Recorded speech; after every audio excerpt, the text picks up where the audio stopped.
Hi friends, welcome to my channel JK Competitions. This is your Ajay Minar.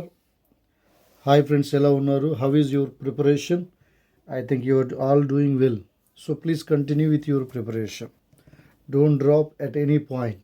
Please continue. And please stay with JK Competitions. Right? ఈరోజు క్లాస్లో భాగంగా మనం దాదాపు ఒక 100 bits మనం discuss చేయబోతున్నాం. డిఎస్సి స్కూల్ అసిస్టెంట్ జీవశాస్త్రం. ఇది చాప్టర్ వచ్చేసి మనం జీవ ప్రపంచం ఆల్రెడీ మనం స్టార్ట్ చేసాం. జంతు ప్రపంచం అనే చాప్టర్ ఇంటర్మీడియట్ మొదటి సంవత్సరం ఆ డిఎస్సికి సంబంధించిన కంటెంట్ డిఎస్సి కంటెంట్ని మనం డిస్కస్ చేయబోతున్నాం. జంతు ప్రపంచం అనే చాప్టర్లో ఆల్రెడీ మనం ఇంతవరకు పోయిన వీడియోలో దాదాపు 102 బిట్స్ ఎంసీక్యూస్ మనం విత్ ఆప్షన్స్ డిస్కస్ చేసాం. రైట్, ఈరోజు క్లాస్లో దాదాపు 103 నుంచి దాదాపు 198 వరకు, అంటే దాదాపు ఆల్మోస్ట్ 95 ఎంసీక్యూస్ను మనం డిస్కస్ చేయబోతున్నాం. రైట్, సో స్టే ట్యూన్ కదా, కనెక్ట్ అయ్యి ఉండండి ఛానల్కి. ఎక్కడ కూడా మిస్ చేయొద్దు, ఎక్కడ కూడా పాస్ చేయొద్దు, ఎక్స్ప్లెనేషన్ కూడా వినండి. చాలామంది చేసే మిస్టేక్ ఏంటంటే క్వశ్చన్ టు ఆన్సరే వింటున్నాడు, ఎక్స్ప్లెనేషన్ వింటలేదు.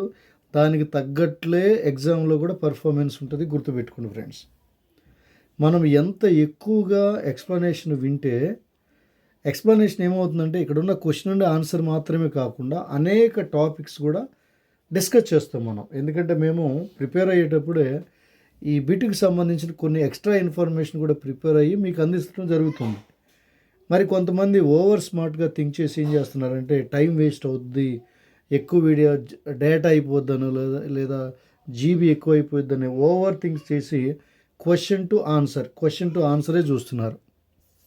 క్వశ్చన్ టు ఆన్సరే చూసి జస్ట్ 5-10 మినిట్స్లో 1 అవర్ ఉన్న వీడియోను కూడా 10-15 మినిట్స్లో ముగించేస్తున్నారు. దానివల్ల ఉపయోగం ఏంటి? There is no use of it. Literally I'm telling, there is no use of it. Without ఇది competitive exam friends. It is a competitive. DSC అనేది అకాడమిక్ ఎగ్జామ్స్ కాదు, ఇది కాంపిటేటివ్ ఎగ్జామ్స్. ఇక్కడ ప్రతి ఈవెన్ 0.25 మార్క్స్ కూడా this much low must also marks decides your fate. So ఎక్కడ కూడా chance తీసుకోవద్దు. కష్టపడుతున్నాం కదా, ఛాన్స్ తీసుకోకుండా క్లియర్గా, క్రిస్టల్ క్లియర్గా ఎటు వింటున్నాం కదా, క్లాసులు వింటున్నారు కదా, అనేక క్లాసులు, అది క్లియర్గా వినండి. 100% వింటే ఇదే క్వశ్చన్ రాకపోయినా ఆ డిస్కషన్కి సంబంధించి వేరే క్వశ్చన్ రావడానికి అవసరం ఉంది. ఎందుకంటే మేము ఈ క్వశ్చన్ పేపర్లు లేదా క్వశ్చన్స్ మేము డిస్కస్ చేసేటప్పుడు ఏం చేస్తాం, అనేక టాపిక్స్ కూడా మేము రిఫర్ చేస్తాం. అనేక బుక్స్, రీసోర్సెస్ రిఫర్ చేసి దీనికి రిలేటెడ్గా ఉన్న టాపిక్ని కొన్ని ఎక్స్ట్రా ఇన్ఫర్మేషన్ మీకు యాడ్ చేస్తున్నాం, అందిస్తుంటున్నాం. అంటే ఇక్కడ 50 బిట్లు 100 బిట్లు అని చూడకండి, దాదాపు ఎడిషనల్ ఇన్ఫర్మేషన్ కూడా యాడ్ చేసుకుంటే ఇంకొక 50 బిట్లు కవర్ అవుతాయి. అందుకే నేను what I suggest you all is listen video carefully. అది 1/2 అవర్ ఉందా, 10 మినిట్స్ ఉందా, 1 అవర్ ఉందా, కేర్ఫుల్గా లిసన్ చేయండి, ఎక్స్ప్లెనేషన్ వినండి కదా. డోంట్ బీ టూ స్మార్ట్, దానివల్ల ఉపయోగమేం లేదు. రైట్, మొత్తం వీడియో వినండి, మొత్తం కూడా నేర్చుకోండి. Right, without wasting hour time we will start today's class. ఇక్కడ ఒక ఎనాలజీ అనేది ఇచ్చారు. ఎనాలజీ ఆక్సిజన్ ప్రిస్లీ అని ఇచ్చారు, ఫంక్ డాష్ అని ఇచ్చాడు.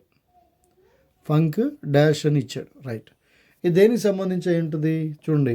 ఆక్సిజన్ని ప్రిస్లీ కనుక్కున్నాడు అని అంటే ఆ ప్రిస్లీ అనే ఆయనకి ఆక్సిజన్తో సంబంధం ఉంది. అలాగే ఫంక్కి దేనితో సంబంధం ఉందనేది మనకి ఇక్కడ ఎనాలజీ. రైట్, ఆప్షన్స్ ఏమి ఇచ్చారు? హార్మోన్లు ఇచ్చారు, విటమిన్లు ఇచ్చారు, ఎంజైమ్లు ఇచ్చారు, ఖనిజ లవణాలు. మరి వీటిలో ఫంక్ దేనికి సంబంధించిన అంటే ఫంక్కి రిలేషన్ ఉంది ఏంటంటే విటమిన్స్ తోటి. విటమిన్స్కి ఆ పేరు కనుక్కున్నది లేదా విటమిన్స్తో సంబంధం ఉన్నవాడు ఎవరంటే ఫంక్. రైట్, చూడండి, దీనికి సంబంధించిన ఇన్ఫర్మేషన్ అయితే నేను ఇస్తాను. ఫంక్ అని అయిన విటమిన్లకు సంబంధించిన ఈయన పోలాండ్కి, ఈయన యాక్చువల్ పేరు ఏంటంటే క్యాసిమిర్ ఫంక్ కదా. చూడండి, ఒక కొత్త బిట్ యాడ్ అయింది. తర్వాత ఈయన పోలాండ్ దేశానికి సంబంధించిన ఒక బయోకెమిస్ట్. ఎప్పుడు కనుక్కున్నాడంటే ఈ విషయాన్ని 1912లో విటమిన్లు అని కనుక్కున్నాడు. దానికి ఆ పేరు వచ్చింది. ఎక్కడి నుంచి చేశాడంటే ఈయన రైస్ బియ్యం నుంచి, బియ్యం పొట్టు ఉంటుంది కదా, పైన బ్రౌన్ కలర్ లేయర్ ఉంటుంది కదా, తౌడు అంటాం కదా, అది దాన్ని ఏం చేశాడంటే ఆ తౌడు నుంచి ఈ రైస్ పాలిష్ నుంచి దాన్ని సపరేట్ చేశాడు. సపరేట్ చేయటం వల్ల ఏమవుతుందంటే ఆ విటమిన్ అది ఏం చేస్తుందంటే దానిలో ఎక్కువ న్యూట్రియంట్స్ ఉండటం వల్ల బెరీ విటమిన్ B1 కదా డెఫిషియన్సీ బెరీ రాకుండా కాపాడుతుంది అనమాట. రైట్.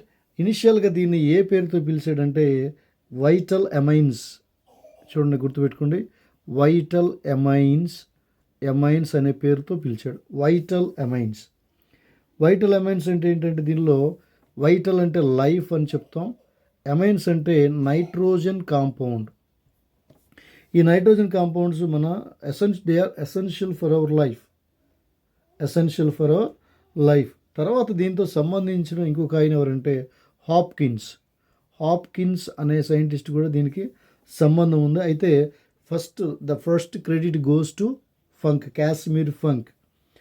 ఈయన ఏం చేశాడంటే విటమిన్ కాన్సెప్ట్ని ప్రమోట్ చేశాడు. అలాగే ఈ ఫంక్ అనైనా విటమిన్ కాన్సెప్ట్ని ప్రమోట్ చేయటమే కాకుండా దానికి ఆ పేరు కూడా పెట్టాడు. అంతేకాదు he identifies vital substances in food preventing diseases like berry. దీనికి విటమిన్ అనే సబ్స్టెన్స్కి బెరీ డిసీజ్ని నిర్మూలించే శక్తి ఉందని ఆయన గమనించాడు. రైట్. తర్వాత ఇది వైటల్ లైఫ్ కదా, అమైన్ సంబంధించింది. ఈ రెండు కలిపి వైటమిన్గా షార్ట్ ఫామ్లో పిలుస్తున్నారు అనమాట. ఇది లాటిన్ వర్డ్. వైటమిన్ అనేది ఇట్స్ లాటిన్. వైటా అంటే లైఫ్, అమైన్ అంటే నైట్రోజన్ కంటైనింగ్ కాంపౌండ్. ఫైనల్గా వైటమిన్ అయింది. లాటిన్ వర్డ్ ఇది. ద వైటమిన్ లేదా విటమిన్ అనే తెలుగులో విటమిన్ అంటాం. దిస్ ఈజ్ లాటిన్ వర్డ్ కదా. చూడండి ఎన్ని బిట్లు కవర్ అయినాయి ఇక్కడ. దీన్ని విటమిన్ని కనుగొని అంటే సపరేట్ చేసి ఎక్కడి నుంచి బియ్యం మీద ఉన్న లేయర్ బ్రౌన్ కలర్ లేయర్ నుంచి సపరేట్ చేసి దానికి విటమిన్ అని పేరు పెట్టిన కాశ్మీర్ ఫంక్. ఈయన పోలాండ్ దేశానికి సంబంధించిన ఆయన. ఇది ఎప్పుడు జరిగిందంటే 1912లో. ఇది బియ్యం మీద ఉన్న పొట్టు తీసి ఆ పొట్టులో ఉన్న సబ్స్టెన్స్ బెరీ డిసీజ్ రాకుండా కాపాడుతుందని ఫైండ్ అవుట్ చేశాడు. ఈ వైటమిన్ అనేది రెండు పదాల కలయిక, వైటల్ ప్లస్ అమైన్స్. వైటల్ అంటే లైఫ్, అమైన్ అంటే నైట్రోజన్ కంటైనింగ్ కాంపౌండ్.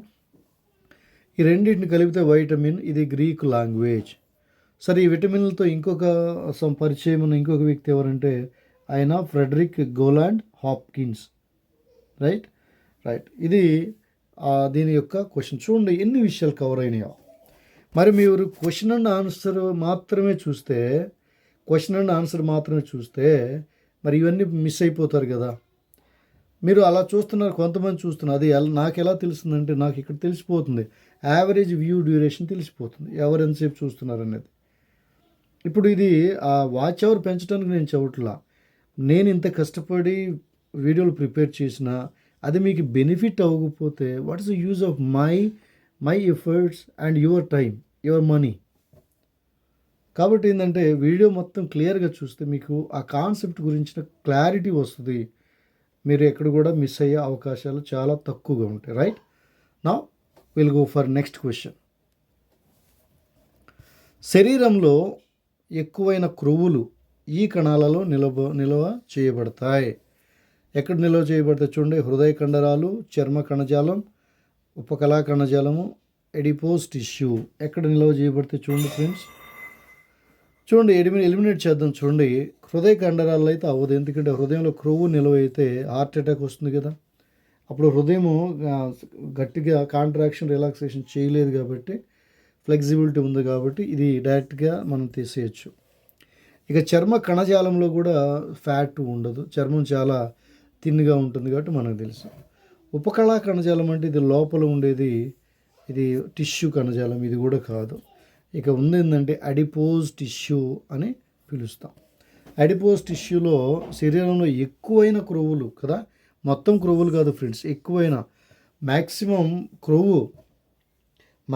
క్రొవ్వు ప్రతి గ్రాముకి మనకి 9.6 కిలో క్యాలరీల ఎనర్జీ వస్తుంది.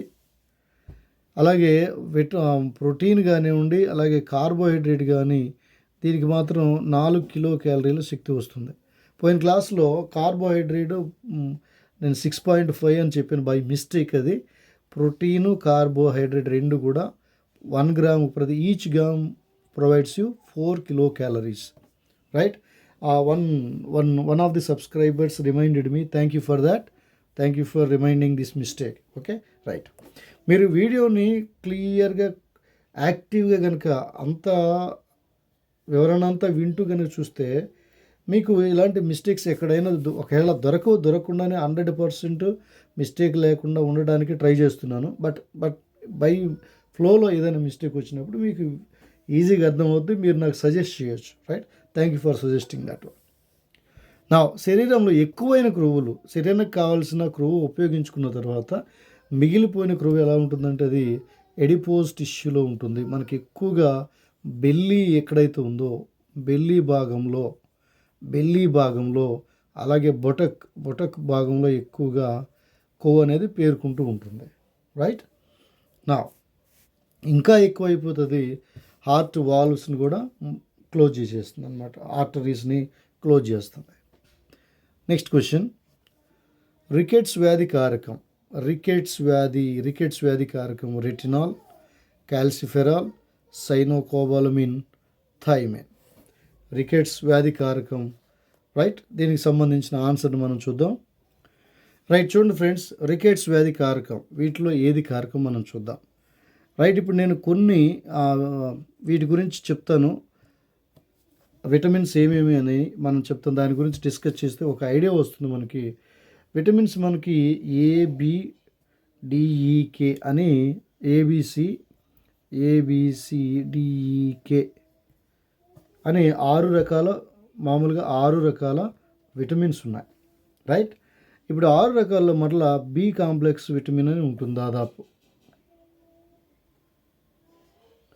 దాదాపు 8 రకాల బి కాంప్లెక్స్ మనకు ఉంటాయి. ఈ 8 ప్లస్ 5 దాదాపు 12 రకాల విటమిన్స్ మన శరీరంలో మనకి అవసరం, రైట్. ఒక్కొక్క విటమిన్ డెఫిషియన్సీ ఒక డిసీజ్కి కారణమవుతుంది, రైట్. ఇప్పుడు మనం చూద్దాం, ఇక్కడ ఒక్కొక్క విటమిన్ గురించి మనం చూస్తే సింపుల్గా నేను చెప్తాను చూడండి. మన క్వశ్చన్ ఏంటంటే రికెట్స్ వ్యాధి కారకం. After telling all vitamins you just identify the answer. ఇప్పుడు విటమిన్ ఏ ఉందంటే దీనిని ఏమంటున్నాం, రెటినాల్ అంటున్నాం. జాగ్రత్తగా నోట్ చేసుకోండి. విటమిన్స్ మీద ఖచ్చితంగా ఒక మార్క్ అయితే మనం చూస్తాం. ఇది రెటినాల్, విటమిన్ సి రెటినాల్. ఇది దేనికంటే దీని డెఫిషియన్సీ ఏమవుతుందంటే నైట్ బ్లైండ్నెస్ ఉంటుంది, రే చీకటి అంటాం దీన్ని, నైట్ బ్లైండ్నెస్. మెయిన్గా చర్మ వ్యాధులు వస్తాయి.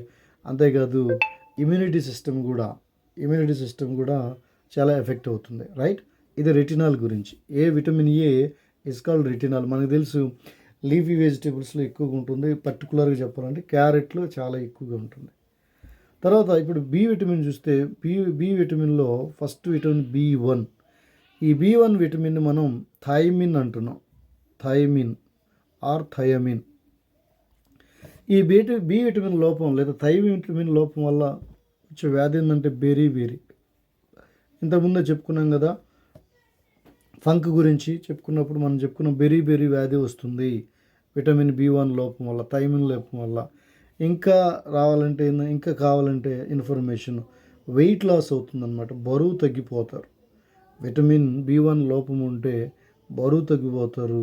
అలాగే హృదయ సంబంధించిన వ్యాధులు కూడా వస్తాయి. ఇది B1 విటమిన్.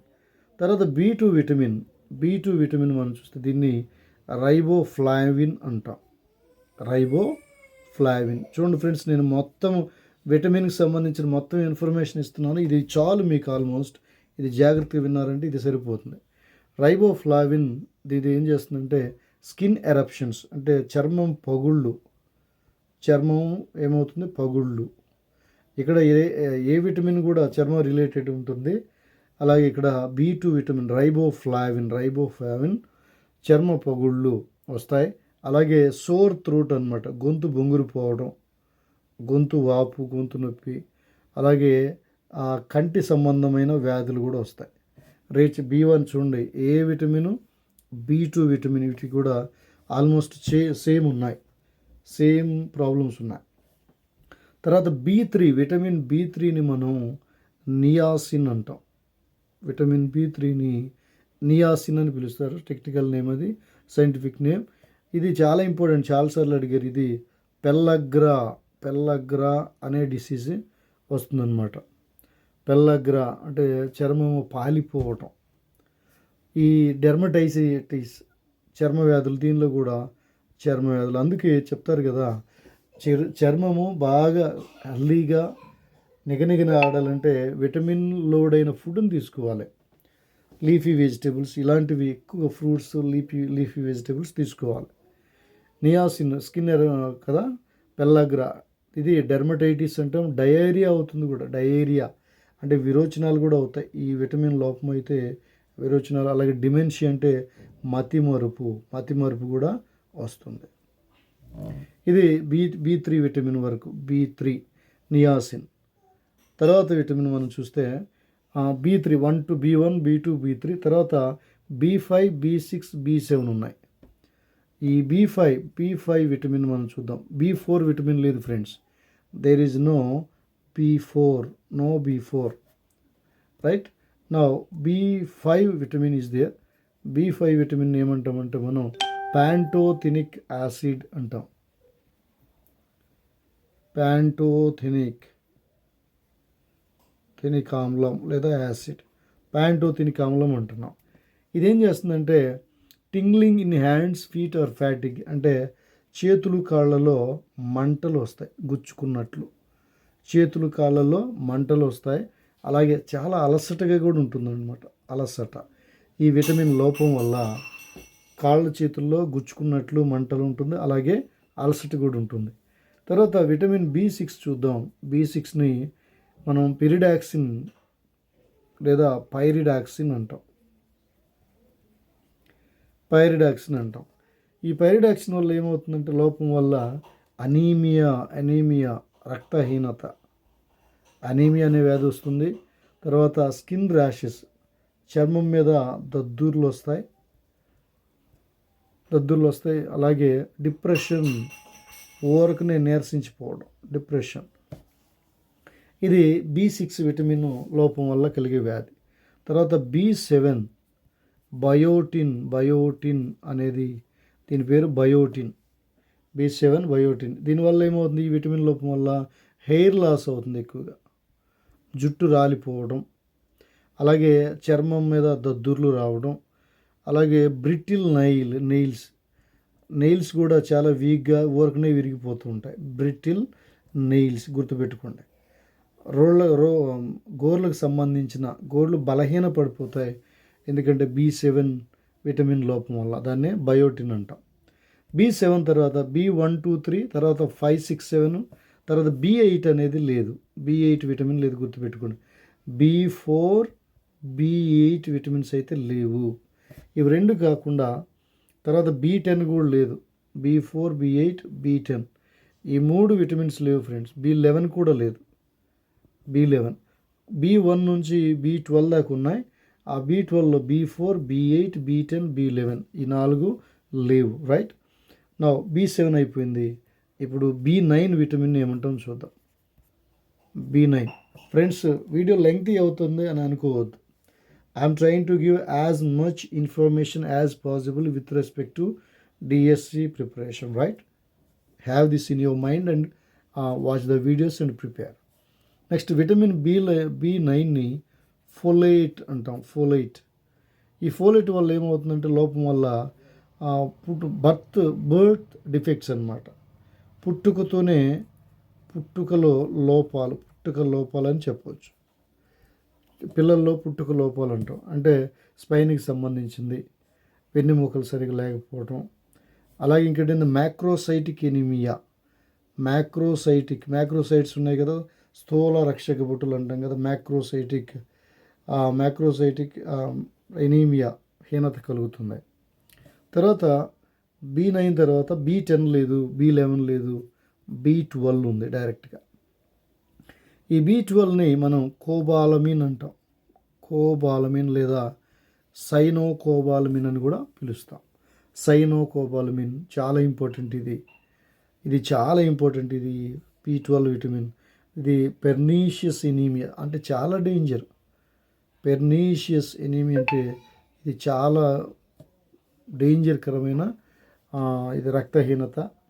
అలాగే నర్వ్స్ డ్యామేజ్ అవుతాయి. నరాల బలహీనత కూడా కలుగుతుంది. అంతే మాత్రమే కాదు, ఫ్యాటిక్ అంటే చాలా అలసటగా కూడా ఉంటుంది. ఎక్కువగా ఇది చూస్తుంటాం. గర్భిణీ స్త్రీలకు కూడా ఆ విటమిన్ B12 సైనోకోబాలమిన్ ఎక్కువ ఇస్తూ ఉంటారు. ఎందుకంటే ఎనీమియా లేకుండా, నరాల బలహీనత లేకుండా, అలసట లేకుండా ఉంటాయి. రైట్. ఇప్పుడు మనం బి కాంప్లెక్స్ విటమిన్స్ దాదాపు 8 విటమిన్స్ మనం చూసాం. ఇప్పుడు సి విటమిన్ గురించి మనం చూద్దాం. సి విటమిన్ని మనం ఏమంటాం, అందరికీ తెలిసిందే. Vitamin C is called ascorbic acid, ascorbic ఆమ్లం. మరి ఈ లోపం వల్ల వచ్చిందంటే స్కర్వీ వ్యాధి. చాలాసార్లు అడిగారు స్కర్వీ అనేది డిసీజ్. మరి లక్షణాలకు ఎలా ఉంటాయంటే బ్లీడింగ్ గమ్స్, చిగుళ్ళ నుంచి రక్తం కారుతుంది. అలాగే వీక్ ఇమ్యూని సిస్టమ్, వ్యాధి నిరోధక శక్తి చాలా తక్కువగా ఉంటుంది. This is due to deficiency of vitamin C. తర్వాత విటమిన్ డి రైట్, దీనినే క్యాల్సిఫెరాల్ అని పిలుస్తాం. విటమిన్ డి మన శరీరంలో కొంత ఎక్కడ నుండి ఉంటుంది, కానీ అది యాక్టివేట్ అవ్వాలంటే అది in the presence of light only. ఆ సన్లైట్లో కనుక మనం నుంచుంటే ఎక్కువగా ఉదయం సాయంత్రం విటమిన్ డి యాక్టివేట్ అవుతుంది. అది చాలా మంచిది ఆరోగ్యానికి. దీనివల్ల ఇది లోపం వల్ల వచ్చే వ్యాధి ఏంటంటే రికెట్స్ అనే వ్యాధి. ఈ రికెట్స్ వ్యాధి వల్ల ఏమవుతుందో తెలుసా? రికెట్స్ వ్యాధి అంటే ఎముకలు బలహీనపడతాయి, ఎముకలు పెళుసుగా మారతాయి, అంటే సాఫ్ట్గా పెళుసుగా మారతాయి, ఎముకలు పెళుసుగా మారతాయి. ఎవరిలో? పిల్లల్లో. పర్టికులర్ గుర్తుపెట్టుకోండి, ఈ రికెట్స్ వ్యాధి ఎవరిలో వస్తుంది? పిల్లలలో, పెద్దల్లో కాదు. ఇది చాలా ఇంపార్టెంట్. ఈ బిట్ చాలా ఇంపార్టెంట్. మరి పెద్దల్లో ఏమవుతుందంటే ఆస్టియోమలేసియా అనే వ్యాధి వస్తుంది పెద్దల్లో. ఇది పెద్దలలో, అడల్ట్స్లో. రికెట్స్, డి విటమిన్ లోపం వల్ల రికెట్స్ అని వెంటనే మనకు గుర్తొస్తుంది. కానీ ఎవరిలో అంటేనే మనకి క్లారిటీ ఉండదు.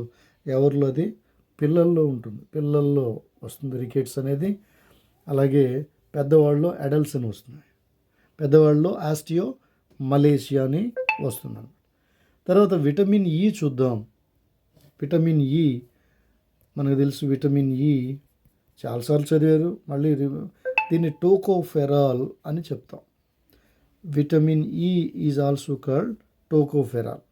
ఈ టోకోఫెరాల్ ఇది కనుక విటమిన్ ఈ కనుక మనకి లోపిస్తే ఏమవుతుందో తెలుసా? ఏమవుతుందంటే నెర్వ్ డ్యామేజ్ అవుతుందన్నమాట.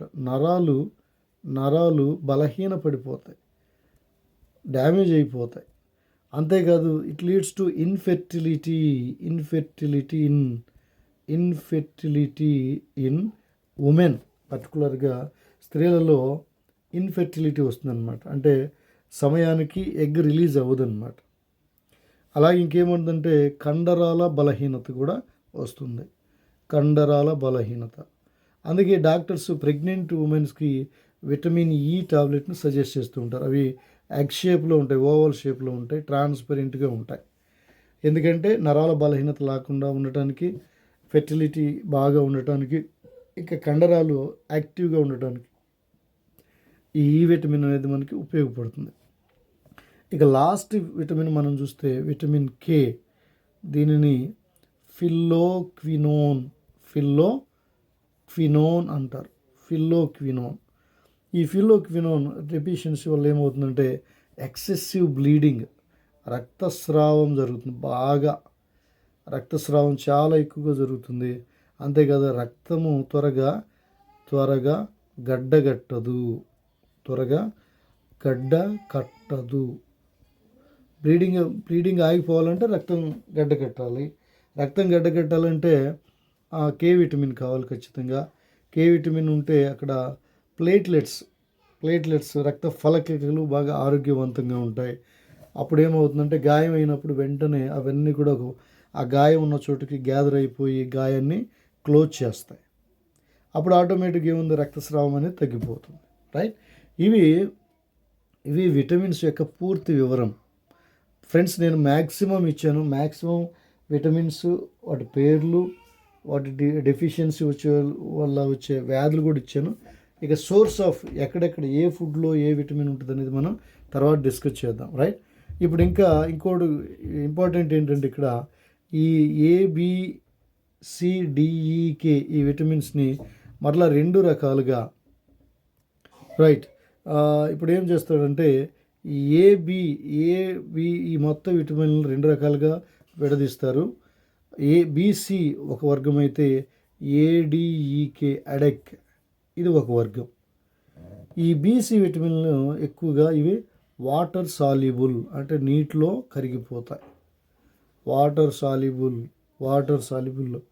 అందుకే వీటిని ఎక్కువగా మనం ఆ ఫుడ్ ఐటమ్స్ని ఎక్కువగా ఉడికించకూడదు. ఏదన్నా ఫుడ్ ఐటమ్ ఏదైతే రిచ్ అవుతుందో బీసీ విటమిన్లు దేనిలో ఎక్కువగా ఉంటాయో ఆ ఫుడ్ని ఎక్కువగా కనుక మనం నీళ్ళలో ఉడికిస్తే అవి డీనేచర్ అయిపోతాయి. నీటిలో కరిగే విటమిన్లు బీసీ విటమిన్లు నీటిలో కరుగుతాయి, గుర్తుపెట్టుకోండి. మరి ADEK అడెక్ విటమిన్లు దేనిలో కరుగుతాయంటే క్రొవ్వులో కరిగే విటమిన్లు. రైట్. సరే, ఇప్పుడు ఈ మొత్తం డిస్కషన్ ఆల్మోస్ట్ మనం 10 minutes డిస్కస్ చేసాము విటమిన్స్ గురించి. After discussing this frequently, vividly, then find out your answer. The answer will be here is calciferol. Rickets వ్యాధి calciferol అంటే కాల్షియం, రిలేటెడ్ టు కాల్షియం. ఇది డి విటమిన్ బాగా అభివృద్ధి చెందాలంటే, ఒంట్లో బాగా ఎక్కువగా ఆరోగ్యకరంగా ఉండాలంటే కాల్షియం ఎక్కువగా ఉన్న ఫుడ్ని మనం తీసుకోవాలి. అంటే పాలు, గుడ్డు, పెరుగు ఇలాంటివి. కాల్షియం ఎక్కువ వెయిట్లో అయితే ఉంటుందో అప్పుడు విటమిన్ డి బాగా యాక్టివ్ అవుతుంది, ఎముకలు కూడా బాగా దృఢంగా ఉంటాయి. రైట్. నెక్స్ట్ క్వశ్చన్ చూద్దాం. సో ఈ క్వశ్చన్కి సంబంధించి రికెట్స్ వ్యాధి కారకం చెప్పాం కదా. రికెట్స్ వ్యాధి కారకం అది calciferol, vitamin D. Right. So మొత్తం విటమిన్స్ మనం డిస్కస్ చేసాం. నెక్స్ట్ క్వశ్చన్ చూద్దాం. క్వశ్చన్ నెంబర్ 106 చూద్దాం. కొల్లాజన్ ఏర్పడటానికి అవసరమయ్యే విటమిన్ ఏంటి? కొల్లాజన్, రైట్, కాల్సిఫెరాల్, ఫోలిక్ ఆమ్లం, కెరోటిన్, అలాగే ఆస్కార్బిక్ ఆమ్లం అని ఉంది. వీటిలో కరెక్ట్ ఆన్సర్ ఏంటి? Right. The correct answer is option 3, ascorbic ఆమ్లం. రైట్. ఆస్కార్బిక్ ఆమ్లం is the right answer. Next question చూద్దాం మనం. వేడిమికి అతి త్వరగా నశించిపోయే విటమిన్ ఏది? వేడిమికి అతి త్వరగా నశించిపోయే విటమిన్ ఏది? Vitamin E, B, C, A. Right. చూడండి, జాగ్రత్తగా గమనించండి. వేడిగా అతి త్వరగా నశించిపోయే vitamin C. Option 3 is the right answer. ఈ BC విటమిన్లు ఇవన్నీ కూడా, ఈ 2 కూడా వాటర్ సాల్యుబుల్ విటమిన్స్ అని మనం ఇందాకే చెప్పుకున్నాం. నెక్స్ట్ క్వశ్చన్ చూద్దాం. Question number 108. గాయాలు మానడంలో, విరిగిన ఎముకలు అతుక్కోవడంలో తోడ్పడే విటమిన్ ఏది? Vitamin K, C, B12, B6. వీటిలో కరెక్ట్ ఆన్సర్ చూద్దాం. Correct answer here is option 2 is the right answer. Option 2, C vitamin. Vitamin C is required for the wound healing and joining of broken bones. విరిగిన ఎముకలు అతుక్కోవాలన్నా, గాయాలు మానాలన్నా vitamin C అనేది అవసరం. తర్వాత question number 109. వ్యాధి పద్ధతిలోని దశలు వరుసగా, వ్యాధి పద్ధతిలోని దశలు వరుసగా చూడండి. మొట్టమొదటి దశ ఏముంటుంది చూడండి. మొట్టమొదటి ఎప్పుడైనా సంక్రమించేదే కదా, సంక్రమణ అంటే ఒక వ్యక్తి నుంచి ఇంకొక వ్యక్తికి కానివ్వండి, లేదా ఒక జీవి నుంచి కానీ ఇంకొక జీవికి కానీ సంక్రమణ దశ అనేది కంపల్సరీ. అది ఫస్ట్ దశ ఏంటంటే ఇన్ఫెక్షన్, సంక్రమణ. అది ఎక్కడ ఉంది చూద్దాం. ఇక్కడ లేదు, ఇక్కడ లేదు, ఇక్కడ ఉంది, ఇక్కడ లేదు. డైరెక్ట్గా మనం ఆన్సర్ ఏమి చూడకుండా డైరెక్ట్గా వెళ్ళిపోవచ్చు. సంక్రమణ. ఒకవేళ ఇక్కడ కూడా సంక్రమణ అనేది ఉన్నప్పుడు 2-3 సంక్రమణ వస్తే అప్పుడు మళ్ళీ చూడాలి. ఒక్కసారే ఉంది కాబట్టి సంక్రమణ దశ అనేది ఒక్కసారే ఉంది కాబట్టి ఇక ఆప్షన్ అదే అవుతుంది. రైట్. మొట్టమొదటి చూద్దాం, సీక్వెన్స్ చూద్దాం. చూడండి, సంక్రమణ దశ, తర్వాత పొదిగే కాలం, ఇంక్యుబేషన్ పీరియడ్ అంటాం, తర్వాత వ్యక్తమయ్యే దశ, బయటికి ఎక్స్పోజ్ అవుతుంది, ఆ తర్వాత అంత్య దశ. ఈ 4 దశలు వ్యాధి పద్ధతిలోని దశలు. మొట్టమొదట సంక్రమణం, తర్వాత పొదిగే వయస్సు కాలం, తర్వాత వ్యక్తమయ్యే దశ, తర్వాత అంత్య దశ. నెక్స్ట్ క్వశ్చన్ చూద్దాం. మానవునిలో మలేరియా పరాన్నజీవి జీవిత చక్ర దశలు వరుసగా. మానవునిలో మలేరియా పరాన్నజీవి జీవిత చక్రదశలు వరుసగా చూద్దాం. సరే, ఇప్పుడు ఈ మానవుల్లోకి మలేరియా పరాన్నజీవి ఎక్కడి నుంచి వస్తుంది? యాక్చువల్గా ఇది దోమ కుట్టినప్పుడు, దోమ లాలాజలము మనలోకి వదిలినప్పుడు ఆ లాలాజలం ద్వారా మన రక్తంలోనికి ప్రవేశిస్తుంది. అంటే దోమలో జీవి చరిత్ర ఏమైందంటే అవి ఆ ఇన్ఫెక్షన్ అవ్వడానికి, సంక్రమించడానికి రెడీగా సిద్ధపడి ఉంటాయి. ఆ రెడీ అయిన తర్వాత మానవుని శరీరంలో ప్రవేశించి అవి డెవలప్ అయిపోయి తర్వాత మానవునికి మలేరియా వ్యాధి రావడానికి కారణం. మరి దశలు ఏమున్నాయి వీటిలో? దశలు మొట్టమొదటి దశ ఏంటంటే యాక్చువల్గా స్పోరోజైట్ అంటున్నాం. మొట్టమొదటి దశ స్పోరోజైట్. మరి స్పోరోజైట్లు ఎక్కడున్నాయి చూడండి. ఇక్కడ స్పోరోజైట్ ఉంది, ఇక్కడ గ్యామిటోసైట్ ఉంది కాబట్టి ఇది రాంగు, షైజాంట్ కూడా రాంగే. ఇక్కడ స్పోరోజైట్ ఉంది. అంటే మన ఆప్షను 1, 4 ఉంటుంది. 2, 3 దగ్గర వేస్ట్ చేయటం అనవసరం. తర్వాత స్పోరోజైట్ తర్వాత వచ్చేది ఏంటంటే క్రిప్టోమిరోజైట్. రోజైట్ గుర్తుపెట్టుకుని, ఇక్కడ కూడా రోజైట్, క్రిప్టోమిరోజైట్. తర్వాత వచ్చేది షైజాంట్, తర్వాత గ్యామిటోసైట్. ఇది ఆర్డర్. సో 4 కూడా రాంగే. సో మన ఆన్సర్ ఏంటి ఇక్కడ? Option 1 is the right answer. మొట్టమొదట స్పోరోజైట్, తర్వాత క్రిప్టోమిరోజైట్, తర్వాత షైజాంట్, తర్వాత గ్యామిటోసైట్. అంటే దోమలో ఈ స్థితి ఉంటుంది. ఆ స్థితి డైరెక్ట్గా దోమ గుట్టినప్పుడు మన శరీరంలో ప్రవేశిస్తుంది. స్పోరోజైట్, క్రిప్టోమిరోజైట్, షైజాంట్, అలాగే గ్యామిటోసైట్స్కి మనం చూస్తాం. నెక్స్ట్ క్వశ్చన్ నెంబర్ 111 చూద్దాం. క్వశ్చన్ నెంబర్ 111 చూస్తే ఎరిథ్రోసైటిక్ వలయంలోని దశలు వరుసగా. ఎరిథ్రోసైటిక్ వలయంలోని దశలు వరుసగా చూస్తే ఇక్కడ ఎరిథ్రోసైట్లో ఎక్కడ మొదలవుతుందంటే క్రిప్టోమిరోజైట్తో స్టార్ట్ అవుతుంది. క్రిప్టోమిరోజైట్స్ ఎక్కడ ఉన్నాయి? ఇక్కడ క్రిప్టోమిరోజైట్ ఉంది, ఇక్కడ కూడా క్రిప్టోమిరోజైట్ ఉంది, ఇక్కడ షైజాంట్ ఉంది కాబట్టి ఇది రాంగ్ అవుతుంది, ఇక్కడ గ్రామిటోసైట్లు రాంగ్ అవుతుంది. ఎరిథ్రోసైటిక్ వలయంలోని దశలు. సో ఆప్షన్ చూస్తే cryptomerozoite followed by schizont, followed by merozoite, and finally followed by gametocytes. This is the correct option for you.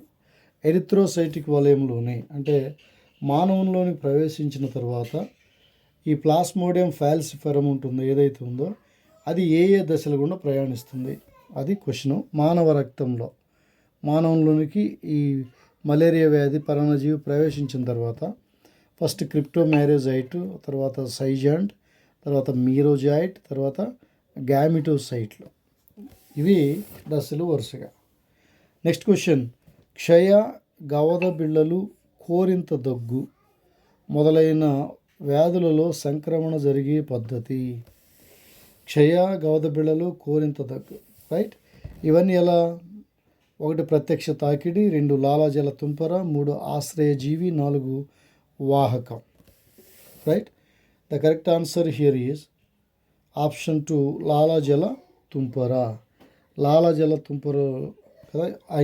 ఈ క్షయ, గవద బిళ్ళలు, కోరింత దగ్గు ఉన్నవాళ్ళు దగ్గినప్పుడు ఆ లాలాజలం కనుక మనం పీల్చుకున్నట్లయితే లేదా తుంపర్లు మన మీద పడినట్లయితే ఆటోమేటిక్గా ఈ మైక్రో ఆర్గానిజం అనేది మనలోకి ప్రవేశిస్తుంది.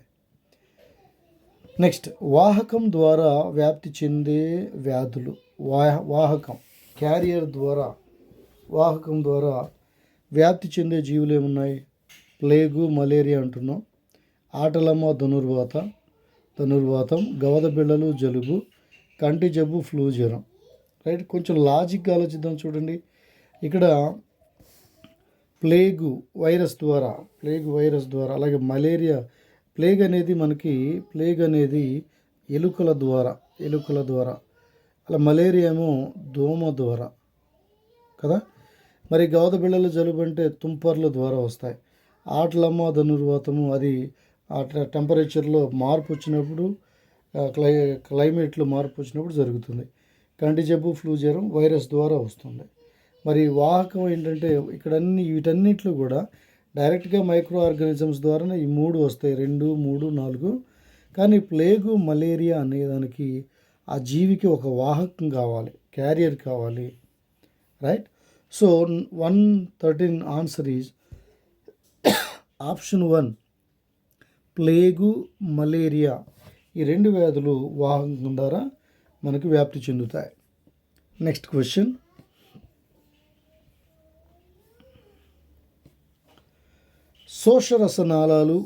శోషరస గ్రంథుల వాపు వల్ల వచ్చే రోగం ఇది.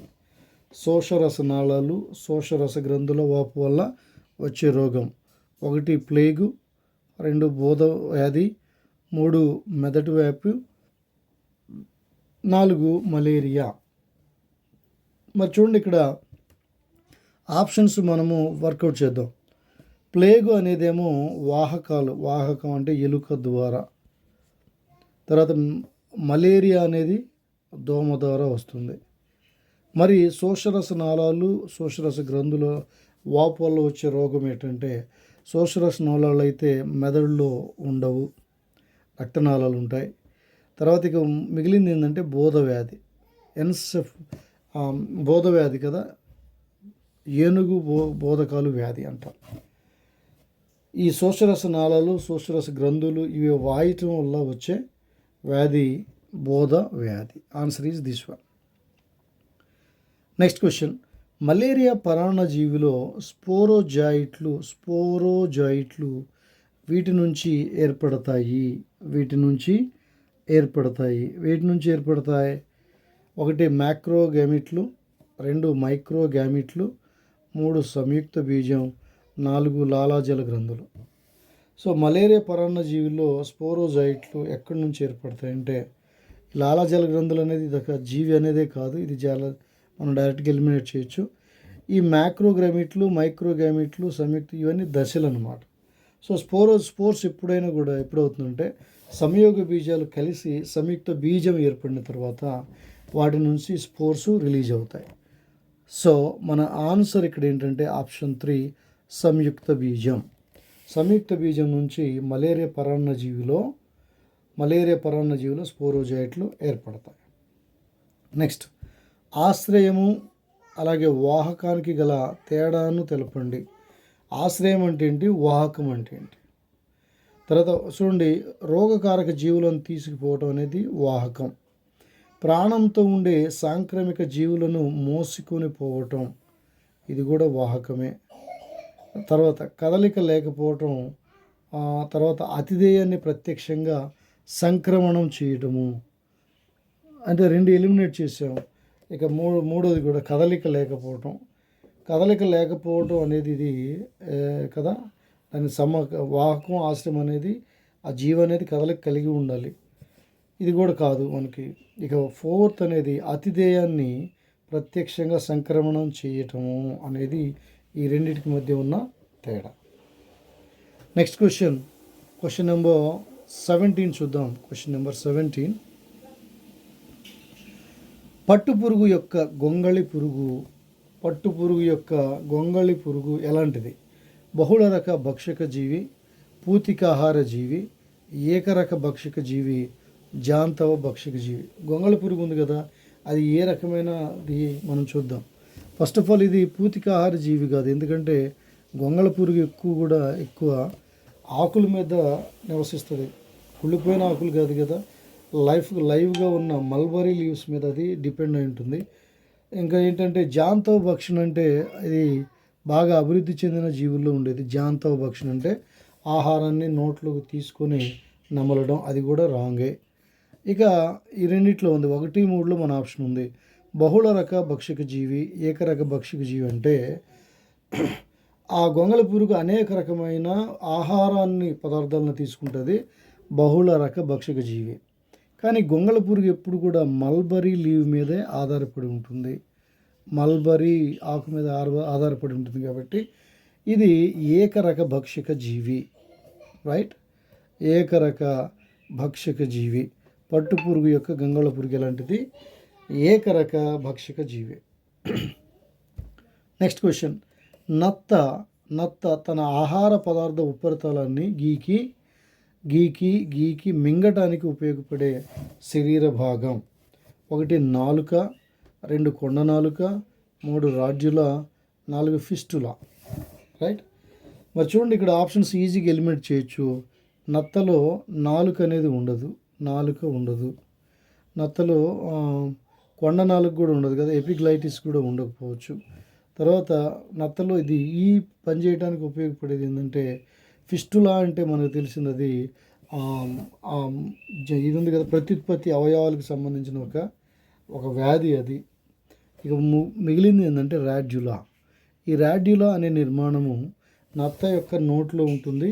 ఆ రాడ్యులా ద్వారా ఇది పదార్థం యొక్క ఉపరితలాన్ని గీకి ఆ చిన్న ముక్కలుగా చేసుకుని దానిని మింగుతుంది, అలాగే ఆహార సేకరణ చేస్తుంది, రైట్? నెక్స్ట్ క్వశ్చన్ చూద్దాం. Question number 119.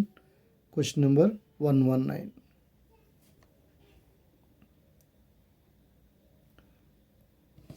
తమ జీవిత చక్ర కాలంలో గొంగళి పురుగు దశలో వేరువేరు రకాల ఆహారాన్ని తీసుకునే జీవి. తన జీవిత చక్రంలో గొంగళి పురుగు దశలో వేరువేరు రకాల ఆహారాన్ని తీసుకునే జీవి ఏంటంటే ఆప్షన్ 2 దోమ. అది తన గొంగళి పురుగు దశలో రకరకాల ఆహారాన్ని సంగ్రహిస్తుంది. Question number 120. పిండి పదార్థాల మీద చర్య జరిపే ఎంజైమ్ ఇది. పిండి పదార్థాల మీద, కార్బోహైడ్రేట్స్ మీద చర్య జరిపే ఎంజైమ్. దీన్ని కూడా మనం ఎలిమినేషన్ ప్రాసెస్లో మనం ఫైండ్ అవుట్ చేద్దాం, రైట్? చూడండి, ఇక్కడ అమైలేజ్ అంటే కరెక్టే, కానీ ప్రోటీయేజ్లు అనేవి ఏంటి? ప్రోటీయేజ్ అనేవి ప్రోటీన్స్ మీద పనిచేస్తాయి, సో ఇది రాంగ్. తర్వాత ఇక్కడ ప్రోటీయేజ్ ఉంది కాబట్టి ఇది కూడా రాంగే. సాకరైడేజ్లు కరెక్టే, కానీ 2 కరెక్ట్ అవ్వాలి కదా, 2 కరెక్ట్ అయితేనే అది కరెక్ట్ ఆప్షన్.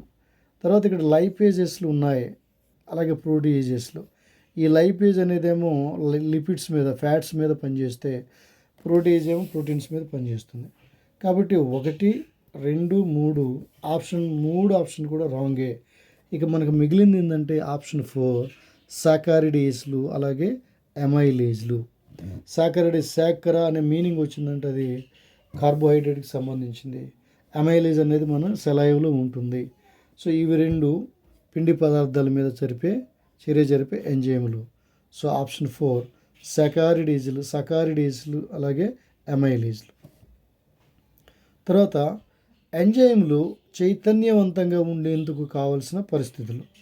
ఎంజైమ్లు చైతన్యవంతంగా కావాల్సడానికి పరిస్థితులు ఏంటంటే చూడండి, ఇక్కడ pH ఉష్ణోగ్రత సాంద్రతని ఇచ్చాడు, అధస్తర పదార్థ పరిమాణము pH సాంద్రతని ఇచ్చాడు.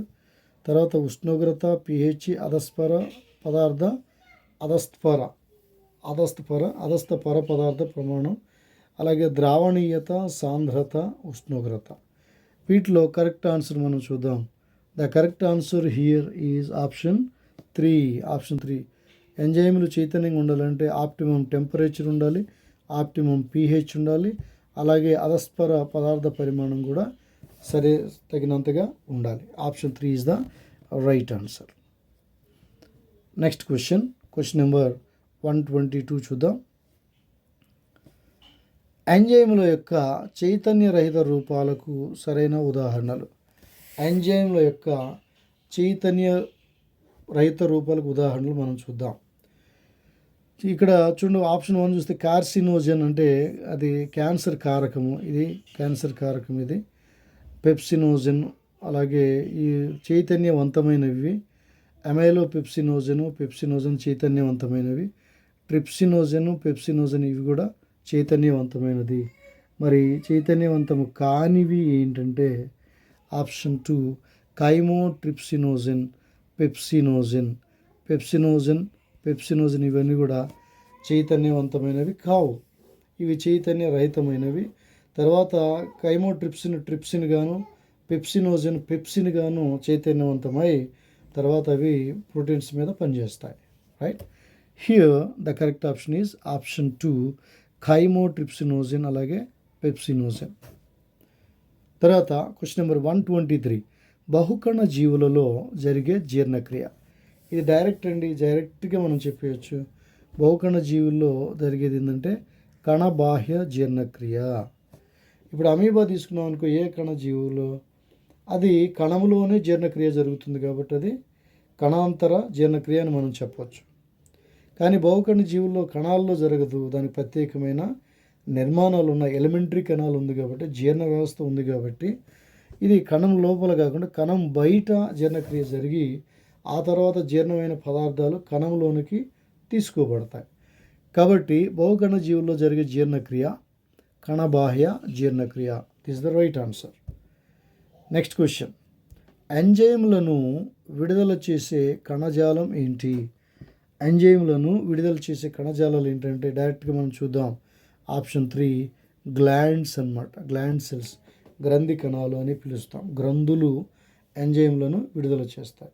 ప్యాంక్రియాస్ అని గ్రంథి ఉంది కదా, ఇలాంటివన్నీ గ్రంథులు ఎంజైమ్. లివర్ అనేది కూడా ఒక గ్లాండే, ప్యాంక్రియాస్ కూడా ఒక గ్లాండ్. ఇవి గ్రంథుల్ని పెరోటిడ్ గ్లాండ్స్ అంటాం, లాలాజల గ్రంథులు. ఇవన్నీ కూడా ఎంజైమ్లను, థైరాయిడ్ గ్లాండ్ ఇవన్నీ కూడా ఎంజైమ్లను రిలీజ్ చేస్తాయి. నెక్స్ట్ క్వశ్చన్ నెంబర్ 125 చూద్దాం. ఎమైలేజ్ చర్య జరిపే పదార్థం ఏంటి? ఎమైలేజ్ అనేది గుర్తుపెట్టుకుంటే, ఎమైలేజ్ ఇవన్నీ చూడవసరం లేదు. ఎమైలేజ్ అంటేనది పిండి పదార్థాల మీద చర్య జరిపే ఒక ఎంజైమ్.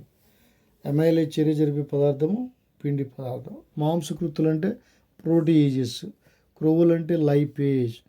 మరి విటమిన్లు ఇవి ఆల్రెడీ మైక్రో కాబట్టి వాటి మీద ఎమైలేజ్ ఎలాంటి ఎంజైమ్ చర్య చేయాల్సిన అవసరము లేదు.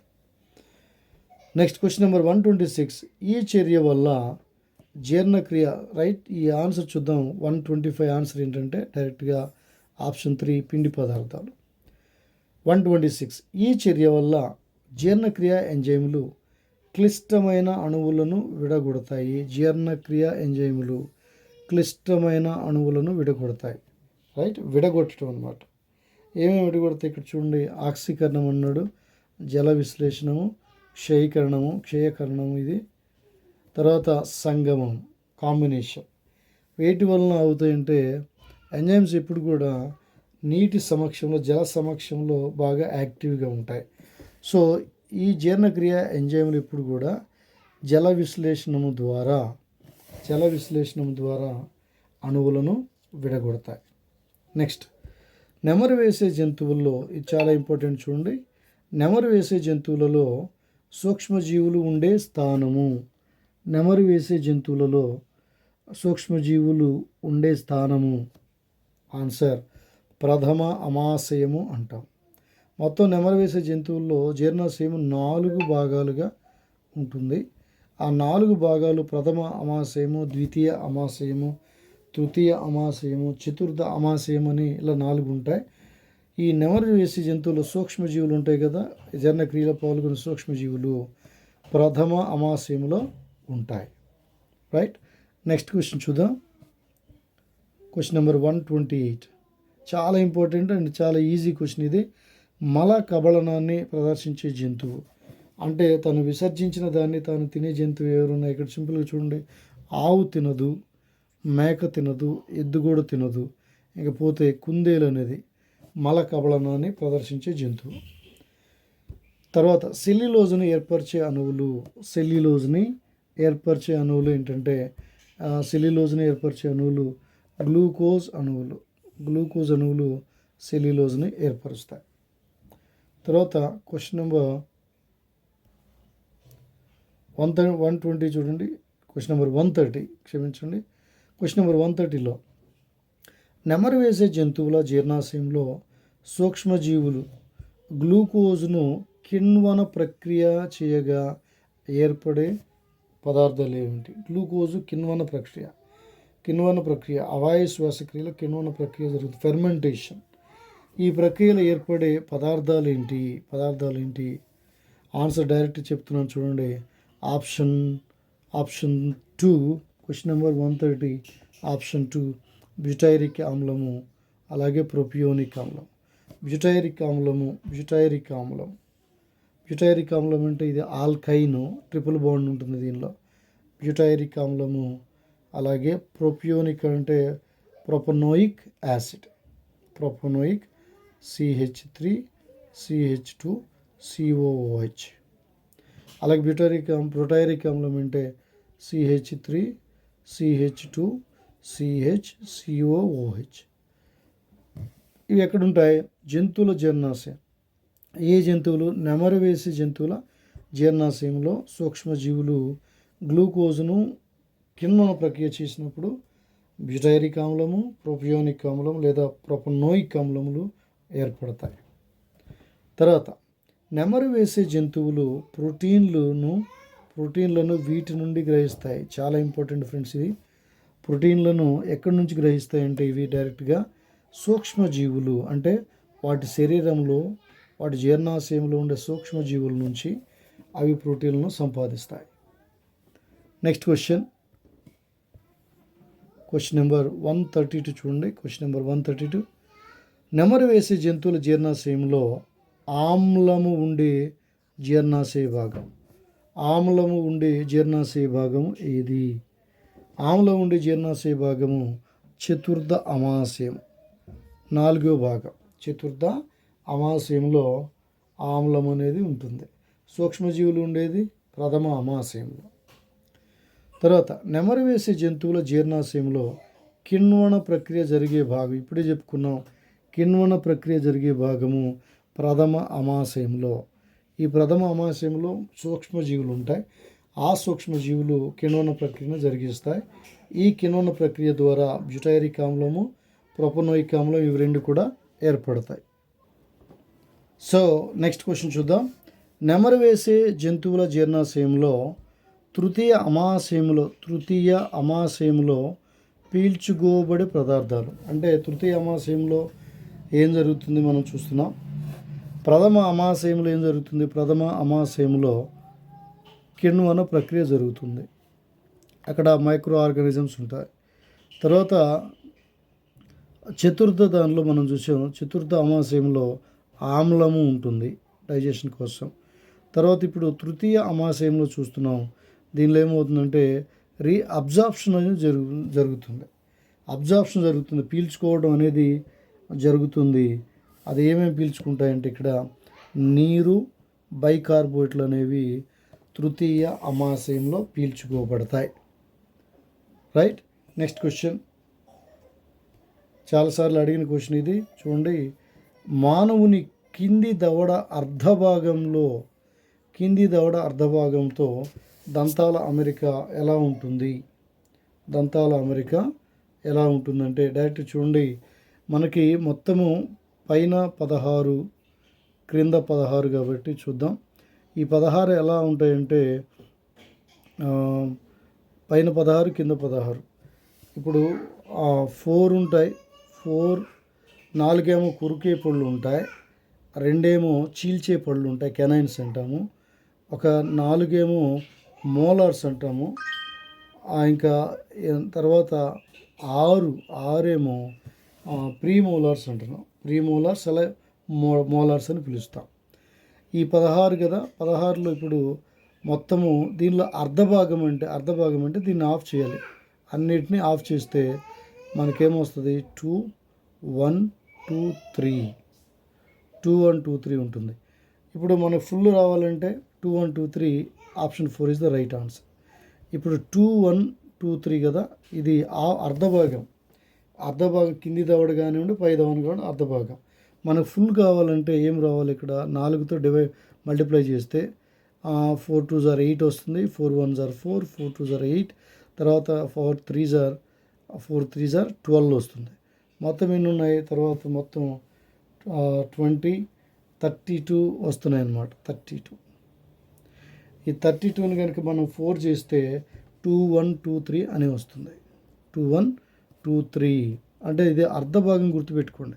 ఇది కింది దవడ మొత్తము కాదు. కింది దవడ మొత్తం అయితే ఎంత వస్తుంది? కింది దవడ మొత్తం అయితే దీన్ని డబల్ చేయాలి. ఎలా వస్తుంది? 4/4, 2/2, 4/4, అలాగే 6/6 వస్తుంది. ఇది కింది దవడ మొత్తం అయితే. అదే మొత్తం నోటి పై దవడ కింది దవడ కలిపి అయితే 8/8 వస్తుంది. అలాగే 4/4 వస్తుంది. మళ్ళీ 8/8, అలాగే 12/12 అనేది వస్తుంది.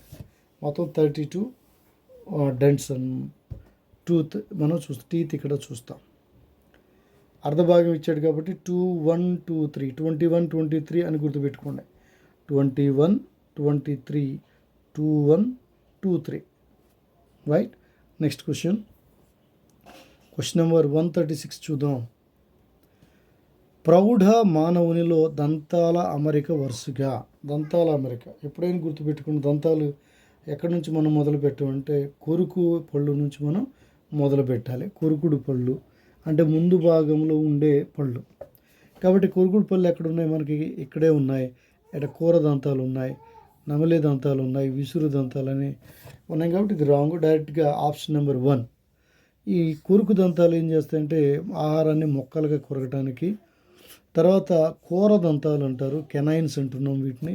ఇవి ఆహారాన్ని చీల్చడానికి. తర్వాత విసురు దంతాలు అంటున్నాం, ఇవి ఆహారాన్ని నమలటానికి, అటు ఇటు గ్రైండ్ చేయడానికి. నములు దంతాలు అంటే ఇది ఆహారాన్ని మెత్తగా నమలటానికి ఉపయోగపడే దంతాలు. ఇది ఆన్సర్. కొరుకు పళ్ళు, కూర పళ్ళు, విసురు దంతాలు, నములు దంతాలు, ఇవి 4 రకాలు. అర్ధభాగంలో లేదా మొత్తంలో చూసుకుంటే కొరుకు పళ్ళు మొత్తం 8 ఉంటాయి, కూర పళ్ళు 4 ఉంటాయి, విసురు దంతాలు 8 ఉంటాయి, అలాగే నములు దంతాలు 12 ఉంటాయి. ఈ మొత్తం చూస్తే మనకి ప్రౌఢజీవిలో 32 దంతాలు అనేవి వస్తాయి. కొరుకు పళ్ళు 8, కూర దంతాలు 4, మళ్ళీ విసురు దంతాలు 8, నములు దంతాలు 12 ఉంటాయి.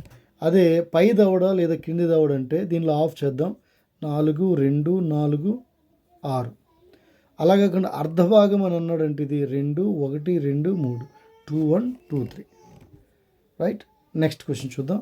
ఇది కూడా ఈ టాపిక్ సంబంధించిన క్వశ్చనే. చూద్దాం, చూడండి. ప్రౌఢజీవిలో మొత్తం దంతాల అమరిక వరుసగా రైట్. ఆప్షన్ చూస్తే మనం ఆప్షన్స్ చూడండి. ఐ అని ఉన్నాయి. ఐ అంటే ఇన్సిజర్స్ అని అంటాం, సి అంటే కెనైన్స్ అంటాం, పి అంటే ప్రీమోలార్స్ అంటే విసురు దంతాలు, ఎం అంటే మోలార్స్ నములు దంతాలు. ఐసిపిఎం ఇది సీక్వెన్స్ అనమాట మనకి.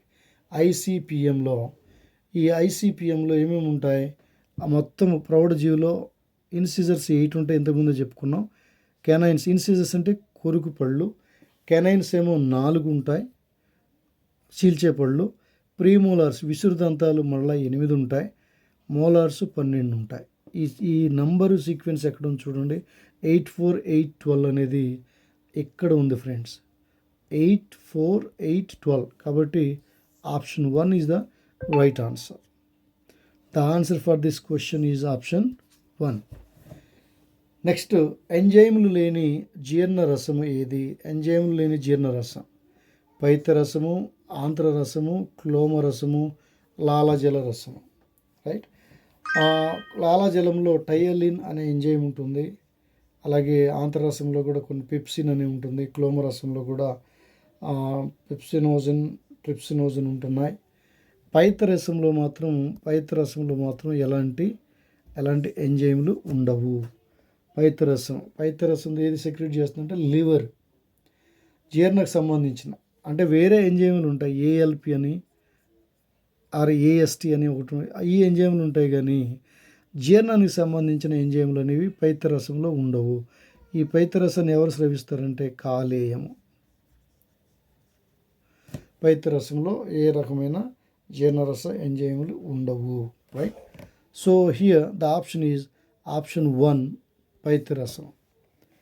తర్వాత పాక్షికంగా జీర్ణమైన ఆహారంను ఏమంటాము?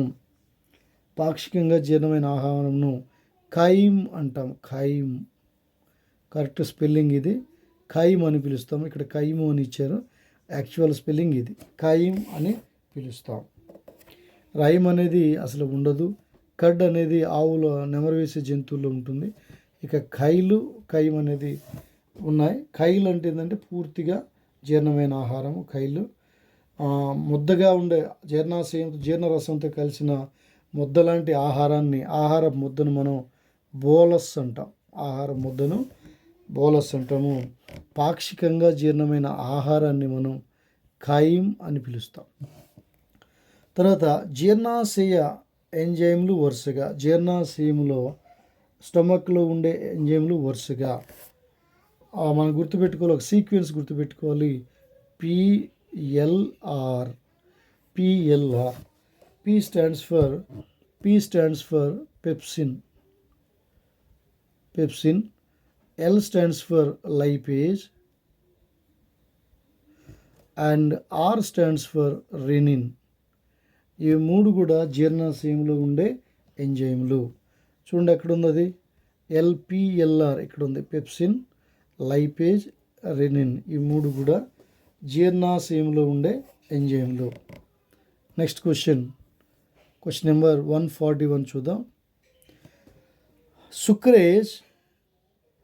సుక్రోజ్ అలాగే పెప్టిడేజ్, ఇది ఎనామలీ, దీనికి సంబంధించింది. రైట్.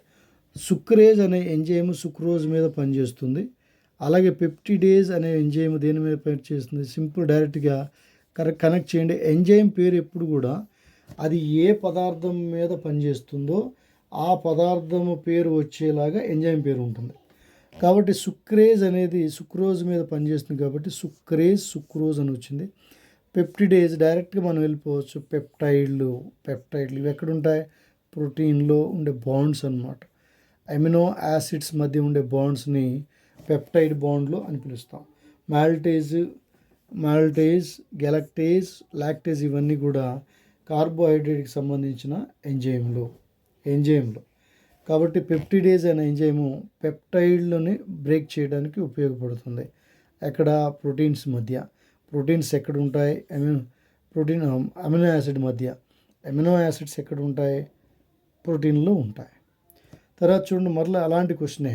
కాలేయము ఎమల్సీకరణము, క్లోమము డాష్ అని ఇచ్చారు. కాలేయము ఎమల్సీకరణము, క్లోమము డాష్ అని ఇచ్చారు. ఏమి ఇచ్చారంటే క్లోమము జల విశ్లేషణము జరుగుతుంది. కాలేయం ఏం చేస్తుంది?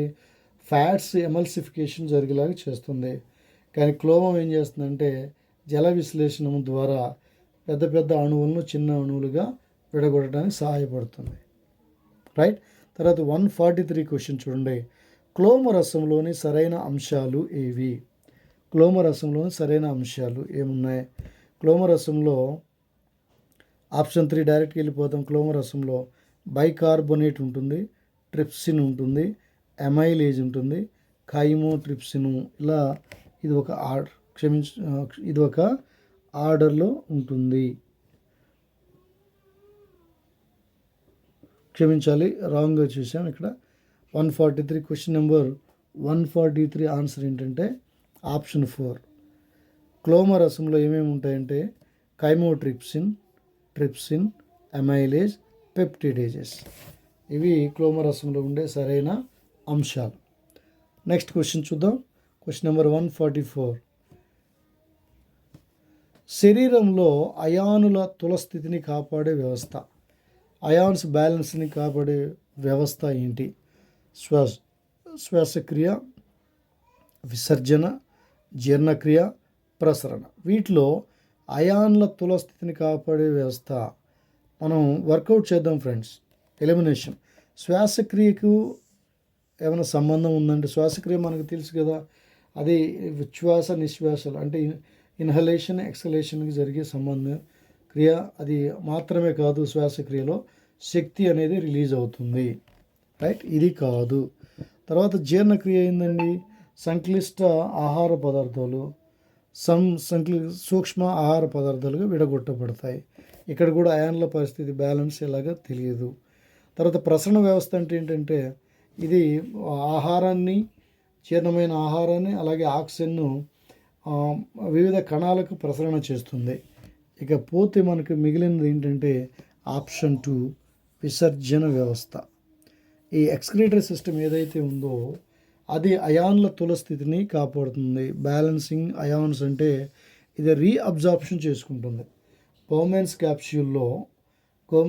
క్యాప్స్యూల్లో ప్రాక్సిమల్ ట్యూబ్యూల్ అని ఉంది కదా, proximal tubule the convoluted tube, PCT అంటాం. ప్రాక్సిమల్ కన్వాల్యూటెడ్ ట్యూబ్ అంటే సమీపస్థ సంవళిత నాళిక అంటాం దీన్ని. ఇది ఇక్కడ రీఅబ్జార్ప్షన్ జరుగుతుంది. అయాన్ల తులస్థితి అంటే అయాన్లు వేస్ట్గా పోకుండా అయాన్లు తిరిగి రక్తంలోనికి తీసుకోబడతాయి. అది కాపాడే వ్యవస్థ ఏంటంటే ఆప్షన్ 2, విసర్జన వ్యవస్థ. తర్వాత 145 చూద్దాం. జ్వాలా కణాల పని అంటే ఫ్లేమ్ సెల్స్ అని అంటున్నాం. ఫ్లేమ్ సెల్స్, జ్వాలా కణాల పని ఏంటంటే చూద్దాం. క్వశ్చన్ నెంబర్ 145 చూడండి. వ్యర్థ పదార్థాలను కరిగించడం, వ్యర్థ పదార్థాలను తయారు చేయడం, వ్యర్థ పదార్థాలను విసర్జించటం, వ్యర్థ పదార్థాలను మండించటం, రైట్. వీరి పని ఏంటంటే మనకి డైరెక్ట్గా ఆప్షన్కి వెళ్ళిపోదాం. మనం జ్వాలా కణాలు వ్యర్థ పదార్థాలను విసర్జించటము. ఇవి మరి ఎక్కడ ఉంటాయి జ్వాలా కణాలు? ఏ జీవిలో ఉంటాయి? సో ఈ జ్వాలా కణాలు అనేవి ప్లాటిహెల్మింథిస్ జీవుల్లో ఉంటాయి. ప్లాటిహెల్మింథిస్. ఈ ప్లాటిహెల్మింథిస్ ఏమున్నాయి ఇక్కడ? ఫ్లాట్ వామ్స్ ఉన్నాయి. వాటిని ప్లనేరియా అలాగే టీనియా సోలియం, ప్లనేరియా, టీనియా సోలియం. ఈ రెండిట్లో కూడా ఇవి జ్వాలా కణాలనే ఉంటాయి. ఇవి విసర్జన పదార్థాలను లేదా వ్యర్థ పదార్థాలను విసర్జించడంలో సహాయపడతాయి. ఇవి ప్రిమిటివ్ కిడ్నీస్గా, ప్రాథమిక కిడ్నీలుగా వ్యవహరిస్తాయి ఈ జీవుల్లో. Next question. సంకోచ రిక్తికలు చేసే పని ఏంటి? సంకోచ రిక్తికలు ఏం చేస్తాయంటే ఇవి ఆహార సేకరణలో ఉపయోగపడవు, చలనంలో ఉపయోగపడవు, శక్తి ఉత్పత్తిలో కూడా ఉపయోగపడవు. కానీ ద్రవాభిసరణ క్రమత ద్రవాన్ని క్రమంగా బ్యాలెన్స్డ్గా ఉంచడంలో, ఆ ప్రెషర్ని బ్యాలెన్స్డ్గా ఉంచడంలో ఇవి ఉపయోగపడతాయి సంకోచ రిక్తికలు. నెక్స్ట్, మొలస్కా జీవుల్లో మూత్రపిండం ఇందులోనికి తెరుచుకుంటుంది. మొలస్కా జీవులలో మూత్రపిండం ఇందులోకి తెరుచుకుంటుంది. ఆప్షన్ 1, హృదయావరణ కుహరంలోనికి తెరుచుకుంటుంది. మొలస్కా జీవులు అంటే మొప్పలు కలిగిన జీవులు మనం చెప్పుకోవచ్చు కదా. రొయ్యలు, ఇలాంటి పీతలు మొలస్కా జీవులు. వీటిలో మూత్రపిండం హృదయావరణ కుహరంలోనికి తెరుచుకుంటుంది. తర్వాత ఇది చాలా ఇంపార్టెంట్ చూడండి. బొద్దింకలోని మాల్ఫీజియన్ నాలుకలు ఎక్కడ ఉంటాయి? బొద్దింకలో. జ్వాలా కణాలు ప్లాటిహెల్మింథిస్లో. బొద్దింకలోని మాల్ఫీజియన్ నాలికలు దేనిలోకి తెరుచుకుంటాయి? ఆన్సర్ డైరెక్ట్ చూద్దాం. ఇది జీర్ణ వ్యవస్థలోని తెరుచుకుంటాయి. మూత్రపిండం, మొలస్కా జీవుల్లో మూత్రపిండమేమో హృదయావరణ కుహరంలోనికి తెరుచుకుంటే మాల్ఫీజియన్ నాలికలు మాత్రం జీర్ణ వ్యవస్థలోనికి తెరుచుకుంటాయి. Next question number 141. 149 చూద్దాం. బౌమెన్ కూడికలో జరిగే వడపోతను ఏమంటారు? సూక్ష్మగళనం, స్థూలగాళనం, సూక్ష్మగాళనం, పునఃశోషణం, విసర్జన. బౌమెన్స్ క్యాప్సూల్లో జరిగే వడపోతను ఏమంటారంటే ఆప్షన్ 2 మైక్రోఫిల్ట్రేషన్ అని పిలుస్తాం. మైక్రోఫిల్ట్రేషన్ సూక్ష్మగళనం అంటాం. Right friends. సో ఫ్రెండ్స్, ఇక ఈరోజు మనం దాదాపు 1 అవర్ వీడియో అయిపోయింది కాబట్టి సో ఈరోజు ఈ ప్రశ్నతో లాస్ట్ క్వశ్చన్ నెంబర్ 150తో ఫినిష్ చేద్దాం. So last question of the day. Before concluding the video, please like the video, please like it, share it and subscribe it. Right. తర్వాత క్వశ్చన్ నెంబర్ 150 చూద్దాం. మూత్రనాళికలో భాగాలు వరుసగా మూత్రనాళికలో ఏ భాగాలు ఉంటాయి చూడండి. మూత్రనాళికలో ఫస్ట్ సమీప సంవళిత నాళిక ఉంటుంది. సమీప సంవళిత నాళిక ఉంటుంది కాబట్టి ఈ బౌమెన్స్ క్యాప్సూలు దూరాగ్ర సంవళిత నాళిక ఇవి తీసేద్దాం. అంటే ఒక్క భాగం తెలిసినా కానీ దాన్ని పట్టుకొని మనం ఆప్షన్స్ని ఎలిమినేట్ చేయొచ్చు. ఇప్పుడు మన ఆప్షన్ 2, 3లో ఉంటుంది. ఇక సంవళిత నాళిక, సమీప సంవళిత నాళిక తర్వాత హెన్లీ సిక్యం ఉంటుంది. రైట్, ఇది కరెక్టే. హెన్లీ సిక్యం రెండిట్లో ఉంది. ఇక హెన్లీ సిక్యం తర్వాత దూరాగ్ర సంవళిత నాళిక ఉంటుంది. సో ఆప్షన్ 2 కూడా రాంగే. మరి ఆప్షన్ కరెక్ట్ ఆప్షన్ ఏంటంటే option 3 is the right answer. So the answer for option 150 is question 150 is option 3 సమీప సంవళిత నాళిక followed by Henle's loop followed by దూరాగ్ర సంవళిత నాళిక. సో ఇది ఫ్రెండ్స్ ఈరోజు క్లాస్. మనం ఆల్మోస్ట్ మనం 48 MCQs మనం డిస్కస్ చేసాం. అంటే ఈ 48 బిట్స్ని మనం చక్కగా బిట్కు ఒక నిమిషానికి ఒక బిట్ చొప్పున 48 నిమిషాలు మనం ఫినిష్ చేయొచ్చు. లేదా కొన్ని వీడియోల్లో మనం చూస్తాం కదా, అరగంటలో 100 బిట్స్ కూడా డిస్కస్ చేస్తూ ఉంటాము. సో అది ఒక సమయంలో అది బెటరే, కానీ అన్ని సమయాల్లో బెటర్ కాదు. ఎక్కువగా మనం ప్రిపేర్ అయ్యేటప్పుడు రివిజన్కి తక్కువ టైంలో ఎక్కువ బిట్స్ రివైజ్ చేసుకోవాలి. కానీ ప్రిపరేషన్ జరిగేటప్పుడు మనం ఎక్కువ ఇన్ఫర్మేషన్ నేర్చుకోవాలి కాబట్టి ఎక్కువ టైంలో మనం తక్కువ క్వశ్చన్లు మనం నేర్చుకుంటున్నాం. So thank you for watching. Have a nice day. Stay tune to JK competitions. Thank you.